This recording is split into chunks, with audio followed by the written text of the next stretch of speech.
प्यारे बच्चों, स्वागत है आप सबका एक बार फिर आपके अपने प्यारे से यूट्यूब चैनल बारिश में।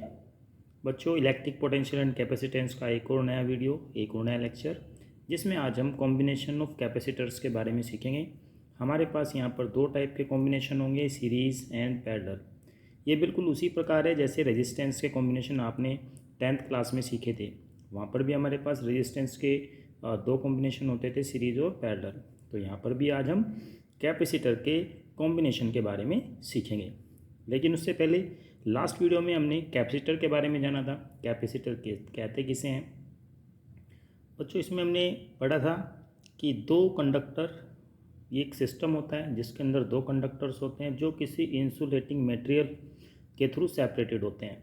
साथ ही साथ एक कैपेसिटर चार्ज को स्टोर करने के काम आता है और इलेक्ट्रिकल एनर्जी को भी स्टोर करता है। ठीक है बच्चों, आप प्रीवियस वीडियोस में जाकर के ज़रूर देखिए उन्हें, ताकि आपको ये वीडियो अच्छे से और आसानी से समझ में आ सके। तो चलिए आज शुरू करते हैं। सबसे पहले हम कैपेसिटर की सीरीज़ कॉम्बिनेशन के बारे में जानेंगे। When the negative plate of one capacitor, क्योंकि बच्चों हमारे पास कैपेसिटर में दो प्लेटें होती हैं, एक पॉजिटिवली चार्ज होती है और एक नेगेटिवली चार्ज होती है। ठीक है, दोनों प्लेटों पे इक्वल ही आपका चार्ज होता है, बट एक पर आपका पॉजिटिव चार्ज होता है, एक पर आपका नेगेटिव चार्ज होता है। When the negative plate of one capacitor is connected to the positive plate of the second and the negative plate of second to the positive plate of third and so on, the capacitor are said to be connected in series. Diagram के through इसको समझ लेते हैं। जैसे बच्चों यहाँ पे आप देख सकते हैं हमारे पास तीन कैपेसिटर हैं। C1 जिसका कैपेसिटेंस कितना है C1, इस दूसरे वाले का जो कैपेसिटेंस है C2 है, तीसरा जो हमारे पास कैपेसिटर है उसका जो कैपेसिटेंस है वो 3 है, C3 है। ठीक है, तो C1 C2 C3 कैपेसिटेंस के हमारे पास तीन कैपेसिटर हैं और तीनों कैपेसिटर हमने सीरीज़ में कनेक्ट किए हैं। किस तरीके से कनेक्ट करते हैं? एक कैपेसिटर की नेगेटिव प्लेट दूसरे कैपेसिटर की पॉजिटिव प्लेट से कनेक्टेड हो जानी चाहिए, फिर दूसरे कैपेसिटर की नेगेटिव प्लेट तीसरे कैपेसिटर की पॉजिटिव प्लेट से कनेक्ट होनी चाहिए, जैसा कि आप यहाँ पे देख पा रहे हैं। ठीक है बच्चों, यहाँ पर इस सीरीज़ कॉम्बिनेशन के अक्रॉस हमने एक वोल्टेज V अप्लाई की हुई है। ये वोल्टेज आप सेल या बैटरी के थ्रू यहाँ पे अप्लाई कर सकते हैं। सीरीज़ कॉम्बिनेशन में चार्ज सभी कैपेसिटर पर सेम होता है। ये चीज़ आप याद रखेंगे कि चार्ज जो होता है सभी कैपेसिटर पर सेम होता है। जो चार्ज यहाँ से ट्रांसफ़र होगा आपकी कैपेसिटर C1 की फर्स्ट प्लेट पर, पॉजिटिव प्लेट पर, इंड्यूस हो जाएगा नेगेटिव चार्ज आपकी नेगेटिव प्लेट पर, यानी कि जो सेकंड प्लेट है आपकी कैपेसिटर 1 की। सिमिलर वे में आपका जो C2 रहेगा, सेम चार्ज आपका इंड्यूस हो जाता है सेकंड कैपेसिटर की फर्स्ट प्लेट पर, और आपकी जो सेकंड प्लेट होगी सेकंड कैपेसिटर की उस पर नेगेटिव चार्ज इंड्यूस हो जाता है। तो इस तरीके से आपके जो चार्ज होता है सभी कैपेसिटर पर वो सेम होता है। तो चार्ज सेम होगा, ये बात आप याद रखेंगे कि सीरीज़ में चार्ज सेम होता है।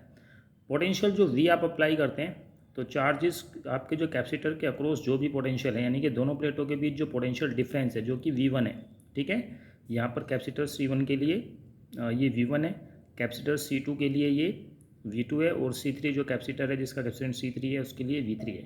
तो आपके पास क्या रिजल्ट आएगा कि जो आपने टोटल वोल्टेज यहाँ पे अप्लाई की थी V, वो इन तीनों वोल्टेज के सम के इक्वल होगी, यानी कि V is equal to V1 plus V2 plus V3। ठीक है, तो यहाँ पर आपने पोटेंशियल डिफरेंस इसके बारे में थोड़ा सा राइट अप आप लिख लेंगे। Three capacitors C1 C2 C3 are connected in series and potential difference across the capacitor C1 कितना है यहाँ पे V1, ऐसे ही C2 के अक्रॉस कितना हो जाएगा V2, C3 के अक्रॉस V3। ये सब थोड़ा सा राइट अप आप लिख लेंगे, जैसा कि आप यहाँ पे स्क्रीन पे देख पा रहे हैं। ये सब वही बातें जो भी आपको हमने डिस्कस की हैं। ठीक है, अब यहाँ से पोटेंशियल डिफरेंस आप निकाल लेंगे। V1 की वैल्यू कैसे निकलेगी? आप जानते हैं Q इज इक्वल टू होता है आपका CV। ये आपने कैपेसिटर के लिए कैपेसिटेंस के लिए फॉर्मूला पढ़ा था, Q is equal to CV, वो यहाँ पे आप अप्लाई कर लेंगे। तो यहाँ पे V बराबर आ जाएगा Q अपॉन C। तो यहाँ पे V1 की वैल्यू आ जाएगी Q अपॉन C1, V2 की वैल्यू आ जाएगी Q अपॉन C2 और V3 की वैल्यू आ जाएगी Q अपॉन C3, जैसा कि आप यहाँ पे स्क्रीन पर देख पा रहे हैं। ठीक है, अब बच्चों टोटल जो पोटेंशियल है, टोटल जो पोटेंशियल डिफरेंस है वो आपका क्या है? V is equal to V1 plus V2 plus V3, वो यहाँ पे आप अप्लाई कर दीजिए। तो आपके पास रिजल्ट आता है Q upon C1 plus Q upon C2 plus Q upon C3। V की वैल्यू आ जाती है ये। ठीक है, अब बच्चों ये V जो होता है ये V अपॉन क्यू के बराबर माना, यहाँ से आप क्यू को कॉमन ले लेंगे ना, कॉमन लेकर के इधर डिवीजन में आ जाएगा तो V upon Q is equal to आ जाएगा आपका 1/C1 + 1/C2 + 1/C3। अब मान लेते हैं कि यहाँ पर इन तीनों कैपेसिटर की जगह पे एक ऐसा कैपेसिटर आप रख देते हो जिसका जो इफेक्टिव कैपेसिटेंस है वो इन तीनों के इक्वल आ जाता है, इन तीनों के इफेक्टिव कैपेसिटेंस के इक्वल आता है। ठीक है, तो आप यहाँ पर V जब उस अकेले कैपेसिटर पे अप्लाई करोगे जिसका कैपेसिटेंस C है, या जब ये सीरीज़ कॉम्बिनेशन में है तो यहाँ पे CS मान लेते हैं, S4 सीरीज़ हो जाता है, तो मान लेते हैं कितना है, सीरीज़ कॉम्बिनेशन में CS ले लेते हैं, तो CS बराबर आ जाएगा आपका Q/V। CS क्या है यहाँ पे, इक्विवेलेंट कैपेसिटेंस है इस सीरीज़ कॉम्बिनेशन का। ठीक है, इक्विवेलेंट का मतलब यहाँ पे ये होगा कि अगर आप तीनों कैपेसिटर को यहाँ से हटा के कोई एक ही कैपेसिटर लगा दें जो उतना ही इफेक्ट रखता है जितना ये तीनों मिलकर के रखते हैं, तो वो कैपेसिटेंस जो होगा उस कैपेसिटर का इन तीनों के कैपेसिटेंस के इक्विवेलेंस हो जाएगा। ठीक है, तो यहाँ पर इक्विवेलेंट कैपेसिटेंस CS = Q/V हो जाता है। अब यहाँ से इसको आप थोड़ा सा, जैसे कि यहाँ V/Q लिखा हुआ है, और इसको थोड़ा सा रिवर्स कर लेते हैं, V/Q की वैल्यू निकाल लेते हैं 1/CS। एक इक्वेशन ये है हमारे पास, एक इक्वेशन ये है, दोनों इक्वेशन को आप इक्वेट कर दीजिए तो आपके पास फॉर्मूला बन जाएगा 1/CS = 1/C1 + 1/C2 + 1/C3। S यहाँ पे डिनोट कर रहा है ये सीरीज़ कॉम्बिनेशन को।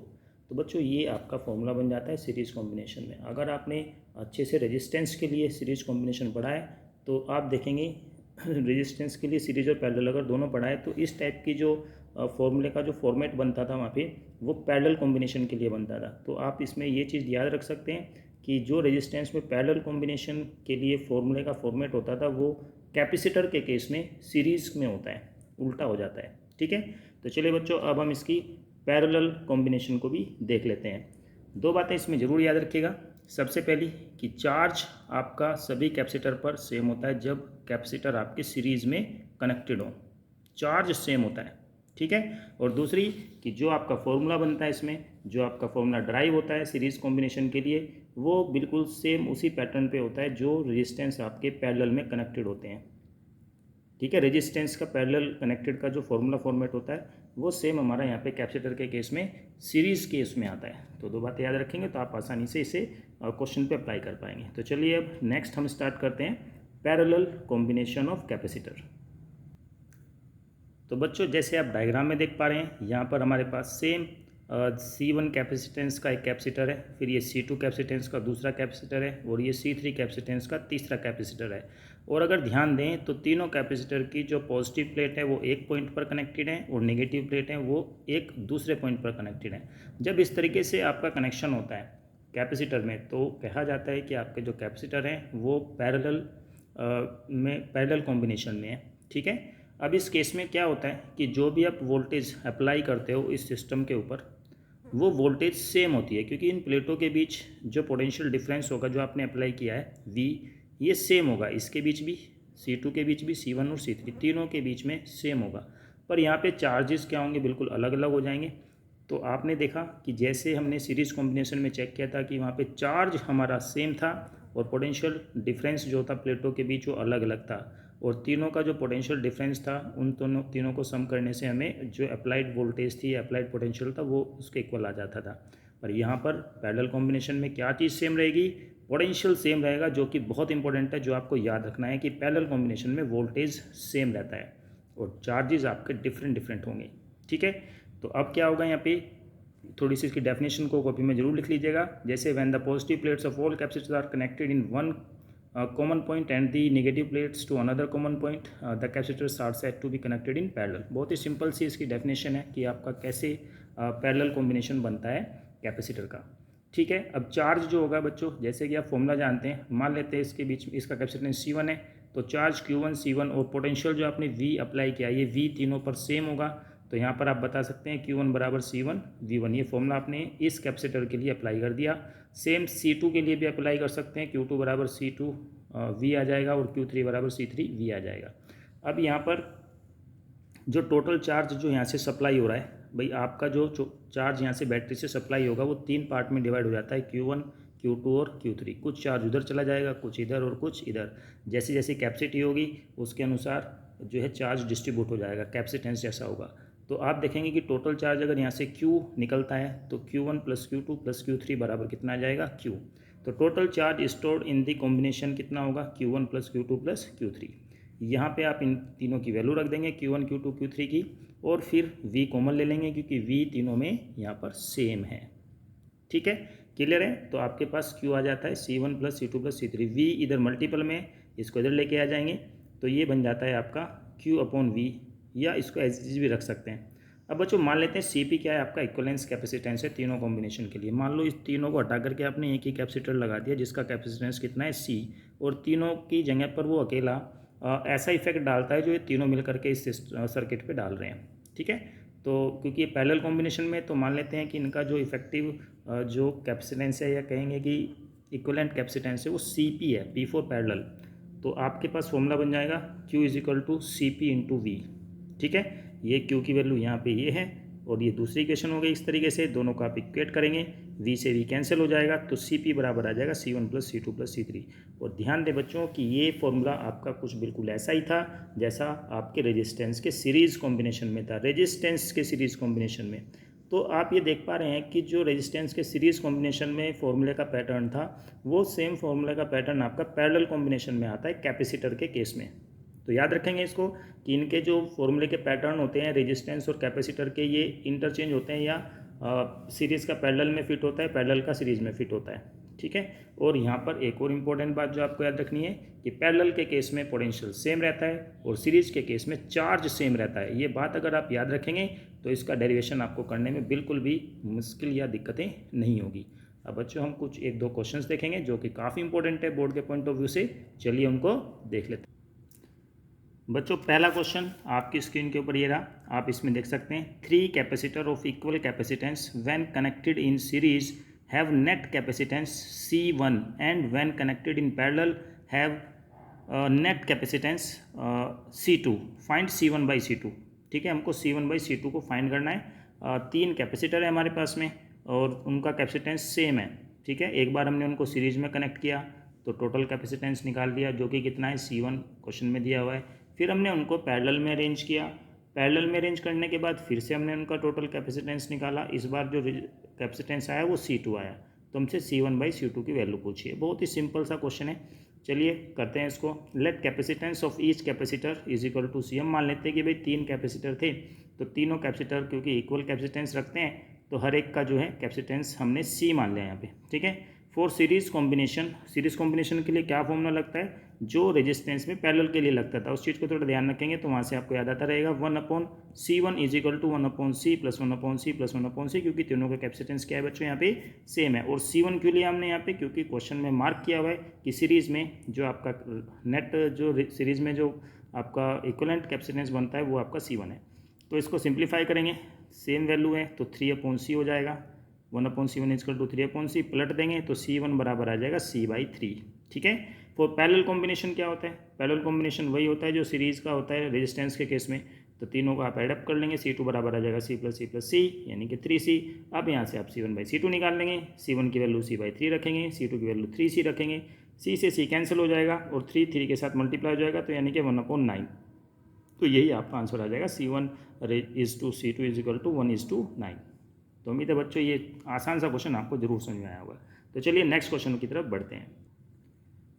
नेक्स्ट क्वेश्चन है बच्चों, ये क्वेश्चन 2006 में आया था CBSE बोर्ड में। 2 capacitor of capacitance of 6 microfarad and 12 microfarad. Farad की यूनिट होती है, कैपेसिटेंस की होती है, ये हमें याद रखना है। ठीक है, कैपेसिटेंस की होती है, कैपेसिटर के कैपेसिटेंस की जो यूनिट होती है फैरड होती है। 2 capacitor of capacitance of 6 microfarad 12 microfarad connected in series में कनेक्टेड है विद ए बैटरी। जैसा कि आप यहाँ डायग्राम में देख पा रहे हैं, ये डायग्राम का सोल्यूशन का डायग्राम है। The voltage across the 6 microfarad capacitor is 12 volt. ठीक है, कंप्यूट दी टोटल बैटरी वोल्टेज, यानी कि टोटल बैटरी आपने जिस वोल्ट की लगाई है V की वैल्यू निकालनी है। हमने एक डायग्राम बनाया सोल्यूशन में, 2 कैपेसिटर है हमारे पास सीरीज़ में कनेक्टेड हैं, आप देख सकते हैं हमने सीरीज़ में कनेक्ट किए हुए 6 माइक्रोफैरड C1 है और C2 को हमने रखा है 12 माइक्रोफैरड के इक्वल। ठीक है, अब आपने V1 वोल्टेज अप्लाई की है फर्स्ट कैपेसिटर के अक्रॉस और सेकंड कैपेसिटर के अक्रॉस V2 वोल्टेज है, तो यहाँ पे V बराबर होगा V1 प्लस V2। तो आपके पास V1 की वैल्यू इसमें दी हुई है कि जो वोल्टेज है अक्रॉस दी 6 माइक्रोफैरड कैपेसिटर कितनी है, 2 वोल्ट है, तो V1 की वैल्यू कितनी है यहाँ पे 2 वोल्ट है। तो अगर हम V2 कैलकुलेट कर लें तो दोनों को वोल्टेज को प्लस कर देंगे तो हमें बैटरी का वोल्टेज मिल जाएगा। तो ये हमारा काम है यहाँ पे। पर इसको कैलकुलेट कैसे करेंगे V2 को बच्चों, क्योंकि ये यहाँ पे क्या है कि दोनों कैपेसिटर सीरीज़ में कनेक्टेड हैं और सीरीज़ में हम जानते हैं कि चार्ज सेम होता है कैपेसिटर पे। बहुत इंपॉर्टेंट है, याद रखेंगे कि चार्ज सेम होता है। तो यहाँ पे हमने लिखा है 6 microfarad 12 microfarad connected in series, so charge on both capacitor is same. Charge on 6 microfarad capacitor निकाल लेते हैं कि 6 माइक्रोफैरड पर कितना चार्ज होगा। Q बराबर C1V1 से, Q बराबर C1V1 हमने यहाँ पे लगाया। Q1 इसको मान लेते हैं चार्ज इस पर Q1 है। अब क्योंकि Q1 Q2 अलग अलग तो होंगे नहीं, क्योंकि सीरीज़ में है तो सेम चार्ज होगा, तो Q ही मान लेते हैं। तो Q बराबर C1V1, C1 की वैल्यू यहाँ पे 6 माइक्रोफैरड और आपके पास जो वोल्टेज अप्लाई किया आपने वो 2 वोल्ट है। मल्टीप्लाई करेंगे 6 से 12 माइक्रो कूलाम, क्योंकि वो फैरड और वोल्टेज मल्टीप्लाई होकर कूलाम बन जाते हैं। ठीक है, अब now charge on 12 microfarad capacitor, दूसरे पर भी हम चार्ज कैलकुलेट कर लेते हैं। C2V2 यहाँ पे लग जाएगा। Q बराबर CV जो फॉर्मूला है हमारा मेन फॉर्मूला कैपेसिटेंस के से रिलेटेड है, तो ये फॉर्मूला हमने फिर से अप्लाई किया इस वाले कैपेसिटर के लिए। तो 12 माइक्रोफैरड हमारे पास इसका कैपेसिटेंस है। V की वैल्यू हमारे पास यहाँ पे कितनी है, ये V2 हमने माना हुआ है तो V2 वोल्ट ले लिया। तो ये फैरड और वोल्ट तो मिल करके हो गया माइक्रो कूलाम, और माइक्रो हमने यहाँ पे लगा दिया। तो 12 इंटू V2 माइक्रो कूलाम। अब क्योंकि दोनों हम जानते हैं कि भाई सीरीज़ में क्या होता है, चार्ज सेम होता है, तो दोनों चार्जेस को हमने सेम कर लिया। जो हमारे पास 6 माइक्रोफैरड कैपेसिटर या इनके C1 और C2 पर जो चार्जेस हैं वो इक्वल होंगे, तो हमने इनको इक्वल रख लिया। यहाँ पे माइक्रो से माइक्रो कैंसिल हो जाएगा। V2 की वैल्यू आ जाएगी आपके पास 1 वोल्ट, यानी कि यहाँ पे V2 की वैल्यू 1 वोल्ट। तो बच्चों बैटरी का वोल्टेज कितना आ जाएगा, V1 plus V2, 2 volt plus 1 volt is equal to 3 volt. बहुत ही प्यारा बढ़िया सा question, concept based question, series combination था। साथ ही साथ Q बराबर CV का कैसे यहाँ पे यूज़ किया जा रहा है सिंगल कैपेसिटेंस के लिए, सिंगल कैपेसिटर के लिए, उसका यहाँ पे अच्छे से एक्सप्लेनेशन था, यूज़ था, एप्लीकेशन थी। तो चलिए नेक्स्ट एक और बहुत बढ़िया सा सवाल देखते हैं बच्चों। नेक्स्ट क्वेश्चन 2004 में आया CBSE में। 2 capacitor of capacitance 3 microfarad and 6 microfarad connected to potential charge not connected are charge to potential of 2 volt and 5 volt. Okay ठीक है, respectively these 2 charge capacitor are connected in series. उसके बाद इसको series में connect किया है। Find the potential across each of the 2 capacitor now. जो आपके पास बच्चों इसमें 2 कंडीशन है। सबसे पहले तो आपने जो ये 3 माइक्रोफैरड का कैपेसिटर है इसको 2 वोल्ट की बैटरी से आपने क्या किया, इसको चार्ज किया जब तक कि प्लेटों के बीच जो था, आपने किसी भी वोल्ट की बैटरी से कर सकते हो, पर जब तक आपने इसको चार्ज किया जब तक कि इसकी प्लेटों के बीच पोटेंशियल कितना ना हो गया, 2 वोल्ट का पोटेंशियल ना हो गया हो। ठीक है, चलिए फिर आपने 6 वोल्ट जो ये 6 माइक्रोफैरड का दूसरा कैपेसिटर था इसको तब तक चार्ज किया जब तक कि इसकी प्लेटों के बीच पोटेंशियल डिफरेंस 5 वोल्ट न हो गया हो। फिर इनको अलग अलग क्या किया आपने, इनको सीरीज़ में कनेक्ट कर दिया दोनों को। ठीक है ना, सीरीज में कनेक्ट करने के बाद अब इनकी प्लेटों के बीच क्या क्या पोटेंशियल डिफरेंस होगा वो हमें फाइंड करना है। उम्मीद है बच्चों आपको क्वेश्चन समझ में आ गई, क्वेश्चन क्या है। ठीक है, अब इसमें सबसे पहले हम इन दोनों के ऊपर कितना कितना चार्ज है अलग अलग, जब तक इनको सीरीज में नहीं जोड़ा गया उससे पहले चार्ज देख लेते हैं कितना कितना चार्ज है। तो charge on 3 microfarad capacitor Q1 बराबर C1V1, तो 3 माइक्रोफैरड इंटू 2 वोल्ट, क्योंकि इसको 2 वोल्ट तक आपने चार्ज किया था, है ना, तो ये आ जाएगा 6 माइक्रो कूलाम। चार्ज ऑन बच्चों यहाँ आ जाएगा चार्ज ऑन 6 माइक्रोफैरड कैपेसिटर, यानी कि इसको हमने Q2 मान लिया।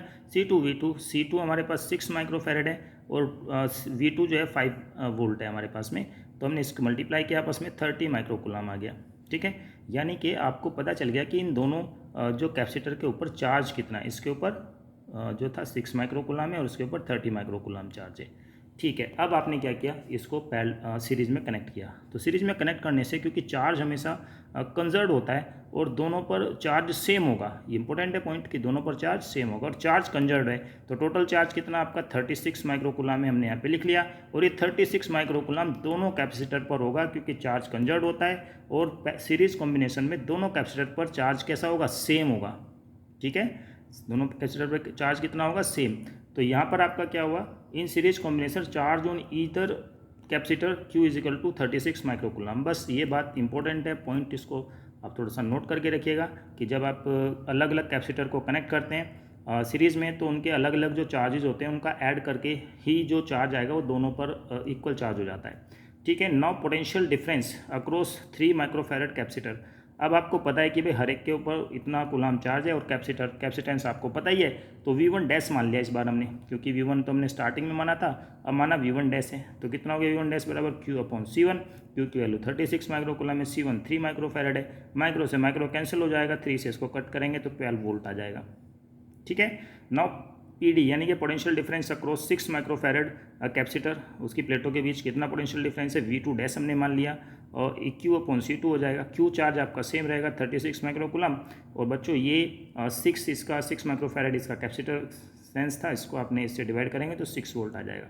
तो अलग अलग हम इसके प्लेटों के बीच में पोटेंशियल ऐसे कैलकुलेट कर लेते हैं। उम्मीद है बच्चों आपको वीडियो इफेक्टिव लगी होगी, आपको समझ में आया होगा। हमेशा कॉपी पेन लेके बैठिए, साथ ही साथ नोट्स बनाते जाइए, वीडियो को पॉज करके खुद से भी ट्राई करते जाइए, और मिलेंगे नेक्स्ट वीडियो में। तब तक के लिए बच्चों पढ़ते रहिए। All the very best.